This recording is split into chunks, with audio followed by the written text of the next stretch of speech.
and welcome back to Privilege Check, a podcast where two girls from different backgrounds come together to unveil the reality of modern society. I'm Loveleen.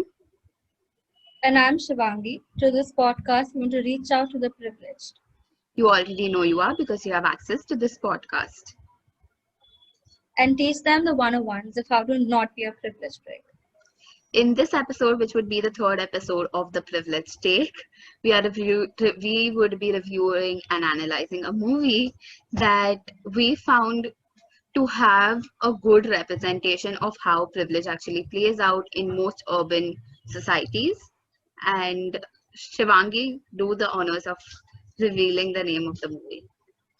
Yeah, so this time we're reviewing Aisha, and anybody who's had like a child who's like a Gen Z person in India has watched this movie. You've done either two, you've either bashed it for the bad acting or you've aspired for that lifestyle, and you might have done both as well, no worries. But in this episode, we're not gonna fangirl about the movie. We're actually just going to talk about how many things are wrong with the movie from the privilege perspective.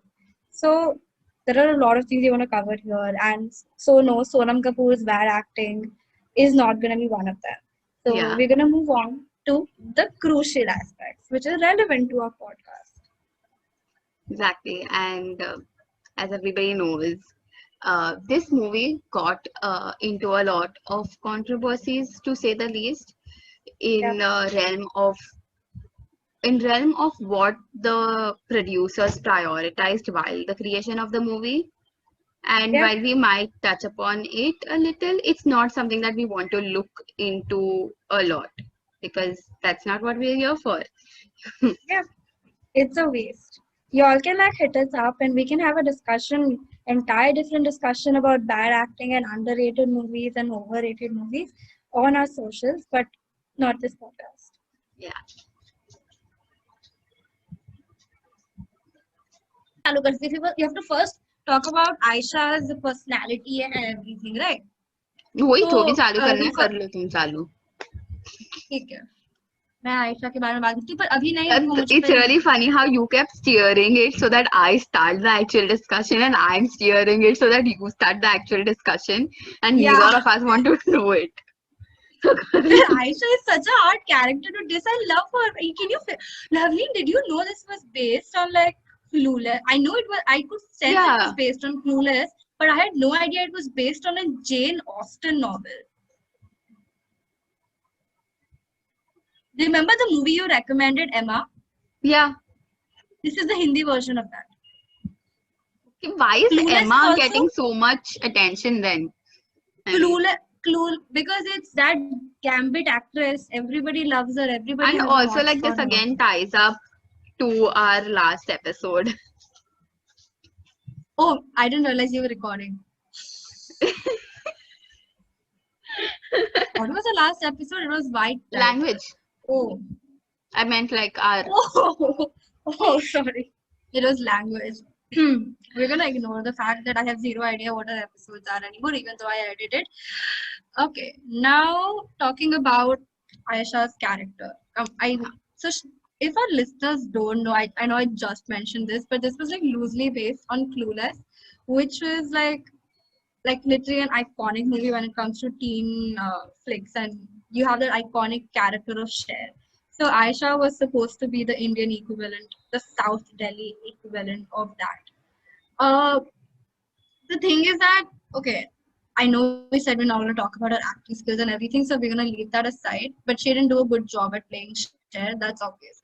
But I think what really misses out and what makes Aisha's character so unlikable is the fact that she gets constant reality checks throughout like the life she lives and everything about what she's actually putting like her time and resources towards are not actually changing anybody's life. I mean, towards the end also, you'll see Shefali was really done with it and she really gave it straight to Aisha what she's using Shefali for. And it's just to make her feel better about herself. So Aisha's character, I feel, is literally like every privileged, rich daddy's girl uh, trope that there is in reality as well. Because I have seen people like these who are rich and bored and just want to make some, just want to like, turn around somebody's life to have an ego boost and then feel that their presence is of value to all because they're not contributing in any way. So, like, if they change around one girl's life, one girl who was really, like, really not at all abhorrible to look at. She was a pleasant person. She's like literally there's nothing wrong with her just because she wore these clothes and she spoke in a language and everything. But that's what Aisha's character does, right? It represents all of these rich chicks who like will use others' lives, others' misery, others in their perspective, flaws and drawbacks, and then try to create mirror images of themselves so that they feel better about their personality and how they look at life. And it really ties into what we were talking about in the previous episode because Aisha's character, and that the entire movie, like you see Saurabh, you see Chef Ali, these people speaking in Hindi, right? They're not using Aisha's like prominent American accent English, like they were talking about, and they're not using that language. They're speaking in Hindi, and they're good people. But Aisha's entire community, except Abhay, would look down upon them because of the language they spoke. But it's so crazy because it didn't even limit itself to like the language that Saurav and Shefali spoke versus what Aisha and like her community spoke. In fact, it even extended to the fact that when Lisa Hayden's character came in and she spoke in a completely American accent, Aisha and her group started just shaming her for having that accent and for being American. Just so crazy because none of what Sonam did was actually what the current ruling party and current political climate would consider being an Indian. So it's just really, really ironic how her character was built so poorly. But enough about the cinematic criticism. I think her character was depicted something that actually happens in real life, but it did not quite touch upon everything that affects somebody to act in such a way. I feel. What do you think, like about Aisha's character and how they've balanced it out in the movie? Yeah. Um, as you mentioned, how unlikable Aisha has been crafted to be, I think a lot of it stems into the fact that she is so ignorant. So, in her Yeah, own realm, in her own brain, she is this amazing person who does charity and who is helping this girl out, and till the end of it, even after her first relationship failure of Shafali and whoever, she does not stop. She sees the next person and she's like, bam, I know what I have to do. She is unstoppable. That is how a good driven person would probably be. Like, I'm not going to let this stop myself, and I'm just going to, but the fact is that she's so ignorant of it. yeah, it comes out as childish for her Yeah, actually, not exactly. driven. So, like, even though she has these qualities which you would really want to be in a nice, sensible person, or which you would probably promote, at the end of the day, it is her privilege and it is her ignorance that actually ties her up uh, into the character that nobody would want to be per se. Especially because she's also trying to make everybody like her. Yeah, And and also it's also all these facts like you mentioned, like she keeps getting all these reality checks. And I think I really need to mention the fact that it is her father in the beginning who, I think it's her father who's the first person who actually tells her, what is this? This is a huge bill, and why are you spending on this girl? It's her own father who's telling her that. And I thought that the movie would shed a lot of light on that aspect, but it didn't. And again, that's a very cinematic aspect, and I don't think we should delve into that. But yeah, it's her own father saying, and she completely ignores it. She completely ignores everybody. yeah. She ignores her I own think even Arjun, personality. I think even Arjun mentions that like for a brief moment when he like he's like in the kitchen with her, and she's like, I don't know, he like bought rasgullas or something, and then I think he also mentions how selfish and how ignorant she really is. I think she was the first person. I'm not sure. Everybody is shaming her, left, right, and Yeah, center. It's just one movie that's ready to bash her. But this is some amount next level perseverance, like yeah, मतलब it is everybody's telling you your shit, but she believes she's doing the right exactly. thing. She she she thinks Arjun keeps telling her that she has potential, she can be a better person. He's basically telling her, you are a bimbo. If you put your brain to better use, you can be an Yeah, amazing person. But this girl is like, I am the best. I can do everything. And you guys are just putting me down, and you guys don't know it. yeah, It's funny to an extent, and it's also very, very sad that you are not self-aware. exactly. You yourself do not know what your reality is, and I think that's Yeah. really sad. And like you mentioned, we know a lot of people who are like that, but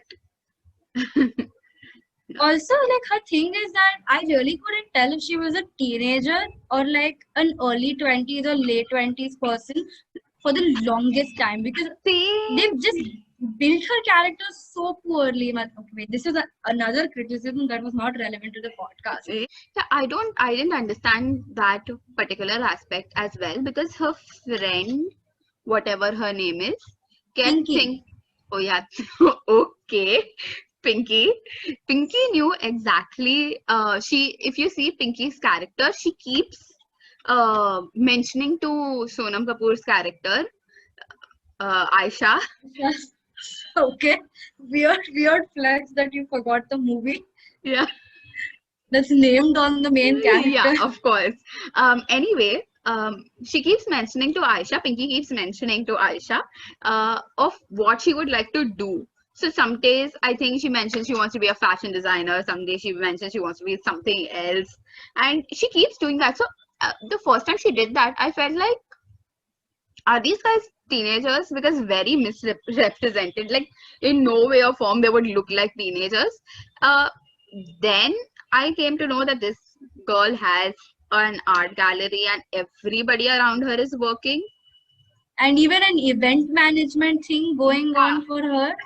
Just like And I don't understand how many jobs she does. exactly. I was like, what is going on over here? What is she doing? Is she earning? Is she not? How does her father love her? Honestly, she's not earning. Yeah. How does her father love her? But all of that aside, um, I literally lost my train of thought. I had like this amazing point to make and I forgot what I had to say. God. What is this mean? Yeah. How do we proceed from here? I was just mentioning how she does not have an occupation and she's all of that.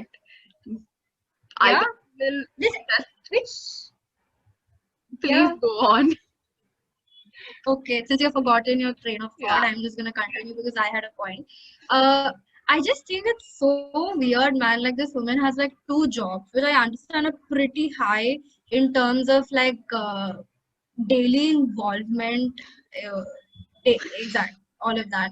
So I think it's crazy that she has like these two jobs, okay, like completely opposite ends of a spectrum. Like on one hand, you have event management, which is planning and it's about organization and kind of connections you have. On the other hand, she has an art gallery, which is about creativity, and her drawings are also something I made in like sixth grade. I mean, if that's what you're putting on an art gallery, I better get an art gallery named by me, like Churchgate Stat.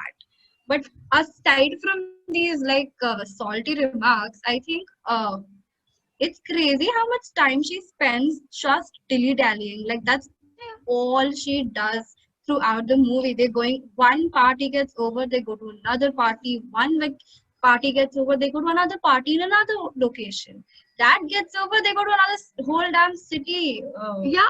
They go to like entire different city, and I'm just like, okay, girl, I understand you're working two jobs, and I do understand you own both of these jobs. But really, like, what are you doing? You're just making like a half-ass sketch about these two people you want to force into like dating. That's what you're doing, like, and then you're making landscapes, whatever. I shouldn't shame her like art, but it's so weird how much they actually had these recreational activities and everything, and anything that happened in her life happened here. Shadi kisi ki, party kisi ki, just so annoying, yeah, so annoying. Like she It actually speaks. has a life. Anyway, I remembered what I was actually talking about. It was about the event management thing, and when that happened, I actually thought that the movie would end where because my understanding was that Aisha didn't have an event management company, but she just did events for what she felt like. So who calls Masu कौन बोलता है? But like uh, First thought, we'll first circle thought back. was Yeah. again Anyway, language. What is this Masi Masu? Like rubbish. This is such a language privilege. But please, Laveen, go ahead. yeah. So पर जो भी है वो लोग, whoever they are, she's organizing this entire wedding for these people, and I felt like somewhere down the line she would realize that because she has this passion for making people meet and all of that, and she would actually end up having an event management company, like a full-fledged one where she actually works hard and earns money. Like imagine that, just imagine it, but it ends on a very different note. I'm not We have kidding, that zero was my idea what first she's thought. doing. Exactly, Exactly. that's why I thought a good ending would be like this girl grows up and she actually has this realization, and she um, becomes like a much better version of herself, even though she keeps herself intact, she keeps her integrity, she keeps her values intact, but like she becomes like a more independent and a smarter and a more mature version of herself. That's what I thought, but nahi, Yeah. none of that happened. And it's really funny, like it's just funny how that does not happen. That's the obvious thing. It's just out there. It could happen. It's Somebody the make an obvious character Aisha, growth, man. yeah, make an Aisha remake and like produce an Aisha remake, and this is your ending, guys. Just gave you the idea. You can text me for my bank details, so I will tell you where the royalties should go. But it's a much better ending. Okay? Yes. Your Even girl is I getting think her what Please go ahead. okay, Laveen, but I think the only thing we can do right now is quote Abhay Deol, the man himself, and say that why there are so many inconsistencies in character growth is because the dude who produced the movie, who happens to be literally everybody's favorite yesteryear hero, and that's Anil Kapoor. He produced his daughter's movie, right? And according to Abhay Deol, there was more money spent on the kind of outfits Sonam Kapoor is going to wear, which by the way are babe and I are literally going to like they're literally they're going to be relevant in today's fashion itself. But he said that there was more money spent on her outfits than the characterization and the plot and figuring out how the plot's going to plan out and Aisha's growth. Again, quite literally backhanded way of pointing out how privilege plays because you have this main actress's father pulling it all out to make her daughter look pretty, not caring whether her first impression should be a meaningful one, but it should be a pretty one. Yeah. So that is something that I read as well, and that is one of the main reasons it was a thing that stuck with me. And I was like, this is a movie that we need to go back and watch and sort of bring it to our viewers. Um, but essentially, what I was thinking of was this movie is the perfect example. Not only does it represent not only does it represent I keep getting distracted by my hand, please excuse me. Not only does it represent everything, represent privilege in the movie itself, but also in the production process of the movie, because I don't care about what the larger audience after watching Salman Khan and Big Boss might think about nepotism, but it exists, and it exists for a reason. It plays out for a reason, and we have Shivangi and I have a lot of views about it, very staunch views about it, which we will not delve into right now. But other than that, uh, maybe we'll do an episode on it. But yeah, other than that, it's also how this movie actually gave Sonam Kapoor this entire title of being a fashionista, because that's where she gets it from.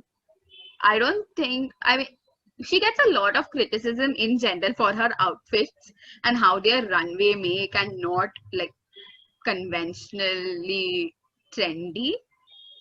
Yeah. But yeah, she always keeps getting all of that.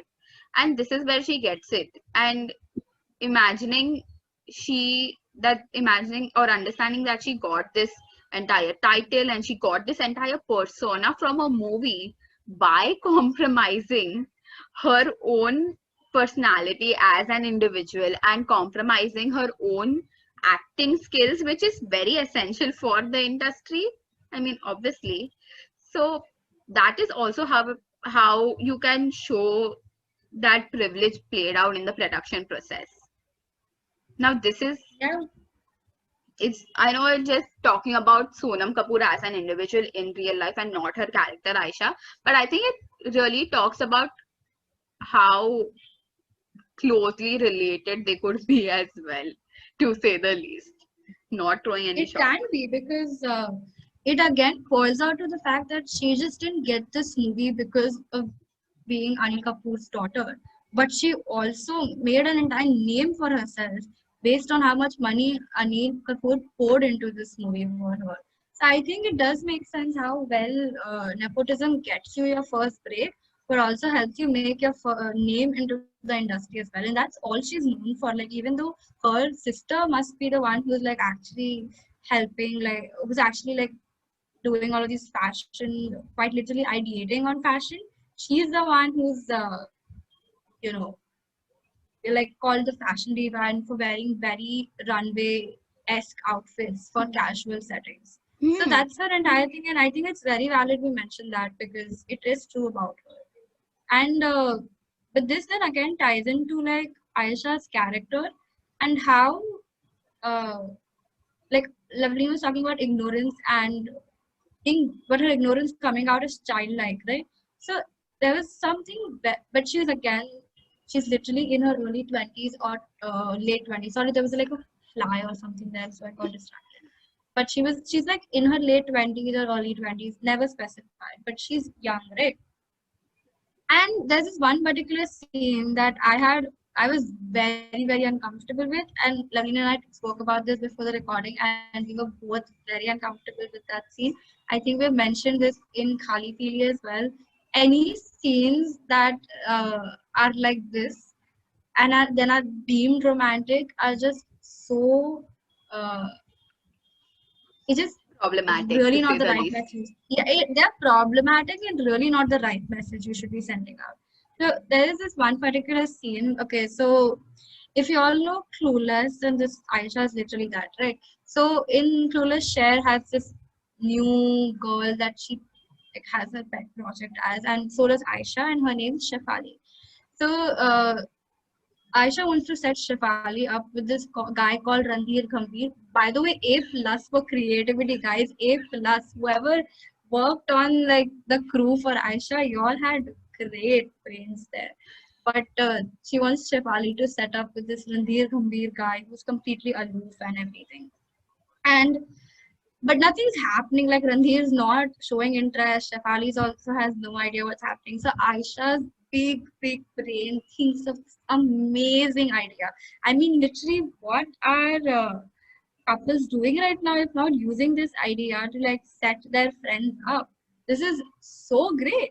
She, like completely smart woman, thinks that she should like lure these two people up, and she takes them to like this restaurant which doesn't exist, by the way, which is actually a guest house. Okay, and then suddenly her her car just seems to like stop working. Network doesn't reach. She can't call anybody. And Ranveer Kambir and Shefali don't have phones for some reason. Like they just don't have phones. So now Aisha tells them, "Ki you guys go inside and you figure out, uh, where the restaurant and everything is, which doesn't exist in case I haven't mentioned." And then I'm sure you guys expect what's happening right now. She tells them to go in and then she leaves in a car. In case you all didn't get it, she leaves two random strangers, one boy, one girl, in a completely strange, uh, never seen before guest house where she's booked a room for them apparently. She leaves them there they literally don't even have phones or anything to communicate. So she just leaves them there and she just goes back. Yeah. It was, I mean, like to this. Just to make the scene Yeah. even worse than it already is. I don't think it's a tire that pops. Then I think she's like, this is the restaurant, and you guys you go in and you check, and I'll call up this friend who recommended it to me, her best friend or whatever, Yeah. whatever you kids are doing. So she's like, I will call this girl up to, because she's the one who recommended it, and they ask her how long before was this restaurant, and I think she says it was 2 years ago I had come here or something like that, and she's talifying all of this. But what needs to really be seen here is how, just to make this worse than it already is, a random girl leaving two random strangers in a guest house, uh, she is actually putting the entire blame on her friend. It's not even like, and even Randhir Gambhir is really cursing this friend out there when this this woman is the one who actually took them there, left them there, but nobody really cares about it. Somehow nobody cares about it. Even Chef Ali, next day they go to like some animal care shelter, and Chef Ali like doesn't mention anything, and I'm just like, how is this girl not horrified about something like this happening? And so what basically happened was Randhir and Chef Ali walked back. Chef Ali in heels, by the way, and Randhir very grumpy. So they like walked back in heels to like wherever the house was. But this could have panned out in so many bad ways. And it gets even worse because the girls, literally, Shefali, the girl who was left alone, shows absolutely no reaction the next day. They go to some animal shelter thingy, and she's not even yelling at Sonam Kapoor's character for doing what happened. Like it was literally no reaction, but in reality, this is a very volatile and dangerous situation. You're putting two random strangers in, not even about the fact that they're from opposite sex, but like even from the same sex. You can't just put two random people in a random room and just expect romance to be like that's not how it works. There's something called personal space. There's something called just some people are just not meant to be with some people, man. And this is again where Aisha's ignorance just turns to complete blatant stubborn behavior and very childlike obsession. It was very, very problematic on this part. Childish rather than childlike, if I must say. Aisha also books the room in Randhir's name, and they have this entire conversation of I didn't book it and all of that, and the guy is like, you don't want to pay, but you will have to pay, and they have this whole entire thing going on, and I'm sitting there wondering, why does this guy actually have a problem paying for the room? He's super rich. Okay. Yeah, I'm just wondering. It's just 1,300, right? What Yeah. was the price? Whatever it wasn't like 10,000. Okay, it was below 5,000, and not, it was below 3,000 actually. I'm confused whether it was 1.2, 1.3, or if it was 2.5. So there's that. But somehow it was below 3K, and like this guy was reluctant to pay for it, and I just kept wondering, like, you are super rich, what is going on? Yeah. And like, okay, I'll just complete. The best part is these guys are walking back home, and he keeps yelling at Shefali for like not being able to walk in heels and being like this delicate little thing and all of that. When he appreciates all of that in Aisha, Sai again Yeah. was just really weirded out by that. And the other thing I want to point out, Shefali actually talks to Aisha about this. That she talks that I don't think she specifically blames her for or questions her for leaving them. Shefali actually talks about this in the passing, uh, about Aisha actually leaving them and just going, leaving both of them alone. And she talks about how they had to walk the way back home. I'm not sure whether she actually, sorry, I'm not sure whether she actually blames Aisha or confronts her, but she actually makes a comment about it. And Aisha's response to it is just, yeah, but it's so romantic, like walking under the night sky and all. Yeah, I think Aisha's ignorance is also something that क्या बोलते हैं, is very like, it all stems from like quite literally insecurity, and but her insecurity is so stupid to have. I mean, you're rich, your father's rich, you don't have to actually work, you can just have hobbies as professions. But it's so weird how much she cares about others' opinions, and how much she really cares about making a mark on others' life. And that when Abhay Deol contradicts this entire fantasy she's conjured up, she gets so mad. Like for that specific instance in the art gallery, she literally has an art gallery to herself. Literally an art gallery. Come on, so that speaks volumes about the fact that you might have some talent, which I cannot see for some reason. But Abhi Deol like says one word about how uh, she's not worthy of it or something. He barely even like says one word. He like literally says more from his expressions than actual words. And she gets so hurt by all of these things. It's really such a weird character I've seen who's so desperate for like just one person's affection. Not just one person, everybody around her. When she has so much accomplished already. So if you look at a character like this, it seems very unbelievable, but also at the same time exactly the kind of rubbish privilege people go through. Like you have so Hmm. much at your expense and you still have like such you still want to be sad about your life and everything. Hmm. It's just weird. I mean, come on, they literally go to Mumbai, Delhi as if like ये लोग auto rickshaw से जा रहे हैं, मतलब ऐसी बात करते हैं मुंबई दिल्ली जाने की जैसे कि है ऑटो ऑटो चिल्लाएंगे बैठ जाएंगे आधे घंटे में पहुंच भी जाएंगे, मतलब it's just, do you realize how much privilege they actually have, like Yeah, to be able to say something like this?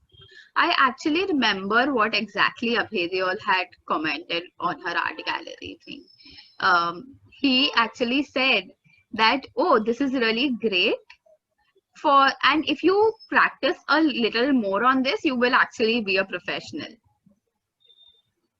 Okay, it's not that bad. I mean, it Yeah. was valid. Her drawings are bad. Sorry.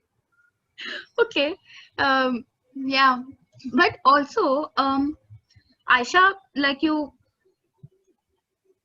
mentioned, Aisha actually really, really cares about everybody's opinion of her. And you really realize this when I think Shefali confronts her or something like that when they're in the camp. And she gets, Shefali confronts her in the camp. yeah, I Doesn't can't Shefali remember. confront her in the hotel room? That No, comes later. yeah. So Shefali is talking to Aisha in the camp about how Ranveer Gambhir called her and yeah, she basically wants to know what is the conversation that they had. And also Shefali is That is such okay. Oh my an God. easy to That condition. Yeah, okay. She's such an easy to condition person that she starts believing that there is something about this guy and he's really great because Aisha says so. So that's a different yeah. thing. But they have this conversation and Aisha almost gets mad about it, and in a second, you can see the expression change on her face, and she poises herself down.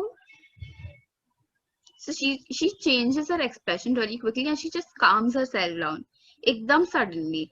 And that's where you realize that this woman actually, when you actually, till then you think that this girl does not really care about anybody, but she actually really does. She cares about Yeah, what every single person thinks.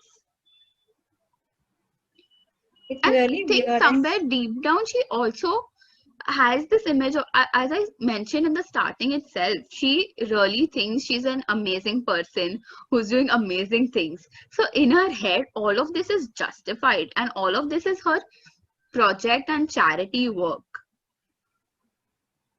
Yeah, So she called it social service, like yeah, her, exactly. like yeah. I forgot what point I had to make. I'll just tell you something that I wanted to talk about. Rather, I have a question where, what do you actually think about the scene at the pet feeding place, the NGO? You lagged completely for me. Yeah. So, what is your opinion about the pet feeding place, the NGO that she actually goes to, and she's actually feeding all these animals there, She and goes that, yeah, and that's where they have the first encounter with the BPO guy. I don't remember his name now. Saurabh. Yeah. Okay. Saurabh. Yeah. Okay, I got it. Saurabh, what is your view on that particular scene? Uh, so I like this question because I think this question really highlights, it's very, very relevant in terms of privilege checks context because there are three characters involved here, right? You have Aisha, you have Chef Ali, and you have Saurabh, this new person who completely is the opposite of Ranveer Gambhir. Sorry, the name is just so funny. I don't know why they named him Ranveer Gambhir. But you see really who Aisha really is, and Aisha is just somebody who believes that who has her own version of what's right and wrong, and like a 14-year-old person will force these versions and perspectives onto like everybody around her, including Chef Ali, a literally a girl who hasn't even realized like what world really is like, and she forced all of these ideas that she has of what Chef Ali needs to do, like she needs to achieve in her life. And it's again, it just this is like one of those scenes again where Aisha just goes from being ignorant to like just being a privileged person. And honestly, if we had changed the roles from occupation to caste, this scene would have been like a huge, huge problem because you're literally telling somebody to not uh, go out with somebody because of the occupation they do, the language they speak, and the way they use fashion to express themselves, which they don't use. Uh, that's how Aisha was depicted in this movie, and it's a very, very apt depiction of what is relevant to privilege check and what we talk about here as well. When it comes to Chef Ali, I realize this is one of the few moments where Chef Ali actually starts questioning whatever Aisha's preaching to her. Because when Aisha tells her, don't go out with Saurabh, she asks why. Why can't I really go out with him? Like, what is so off about him? And then Aisha explains how he's not of the same class and everything. And she can't go out, she can't get with somebody like Saurabh. There's not much you can talk about Shefali here because she didn't play a big role. But now coming to Saurabh, something I've noticed is they've portrayed people who are lower than the upper middle class, not even upper middle class, just upper class. Anybody who's like below that ivory tower, they've just portrayed them as people who can't speak English and who just cannot really were just quite literally uncivilized, which is the dumbest thing I've heard because while it would make sense if it was like somebody from like the lower socioeconomic class, from the working class. That would make sense if they spoke broken English there, and if their personality was not in tune with whatever Aisha's personality was. It would make somewhat sense considering this is 2010 we're talking about. But when you look at people like Saurav, who's doing nice, like a middle class job, pays enough and everything, they should portray him as such a chomu person, quite literally. Like he has not, it looks like he just came out of his cave after like 25 years and he has not socialized with anybody ever. And this goes on for every character that falls, that is completely on the opposite spectrum of Aisha's social class. So I think the way the way they've depicted Saurav is also very interesting because it's just so stereotypical in its like portrayal that it's not okay. That's what I thought about the entire animal shelter scene. Like I don't know, what did you think? So I have pretty similar views about this. I feel like they have essentially classified people into two categories directly: people who know English, people who do not know English.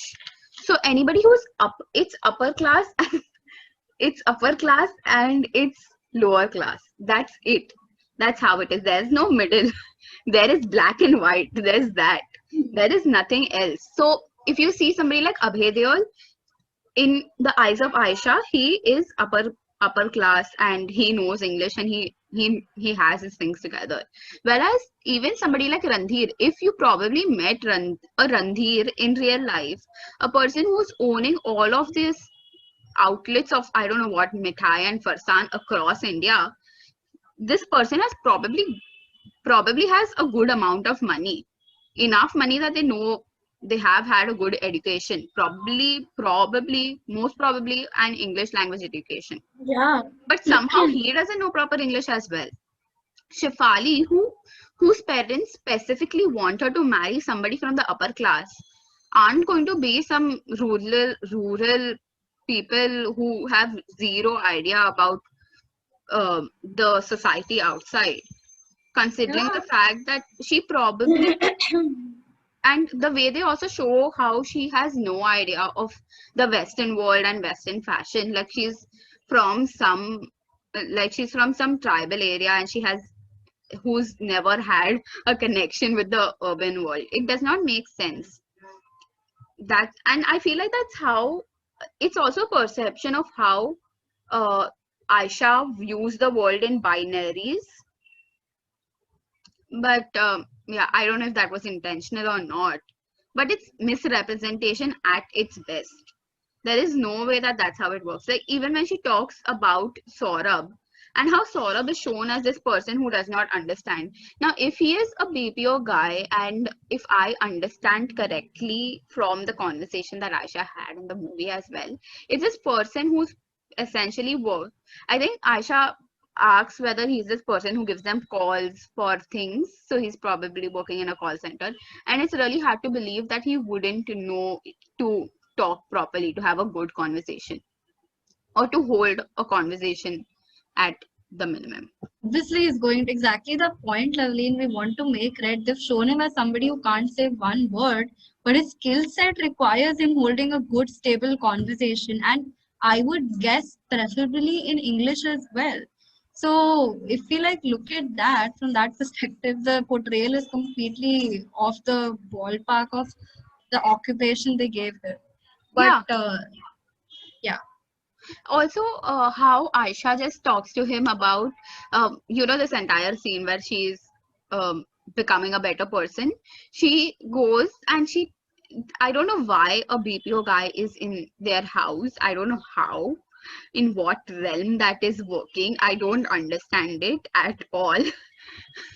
but but he is there for some work purpose, and Aisha goes and she says, I'm sorry, and Saurabh gets up and he asks why, and I think Aisha says something either along the lines of uh just because you're a nice person, but yeah, something like that, a very vague answer. She does not actually say it, so I don't know how essential her apologies are anymore. But Nope, yeah. they're not. But that is another discussion. Yeah. whole another discussion about how privileged people can just get away by saying sorry for mistreating completely educated and capable man on first just appearance. But that's Yeah. a whole other How conversation. judgmental they can be as well. Yeah, exactly. I So think I think discussing the last conclusionary scene, I think we have come to the conclusion of our episode as well. yeah, we actually have. I don't think we have any more opinions to give that could survive a 45-minute compact episode. So we're just gonna end this here, but we have loads to share, loads of more opinions to like talk about. So you can just hit us up on our socials. Lovely is gonna talk about. But thank you for listening to Privilege Check Podcast. If you like this episode, you can leave us a review on Apple Podcasts or wherever you listen to your podcast from. And you can don't forget to follow us on our socials, especially Instagram, where you can find us at Privilege Check. That's PRIVILEGECHK. And here's to an enlightened life.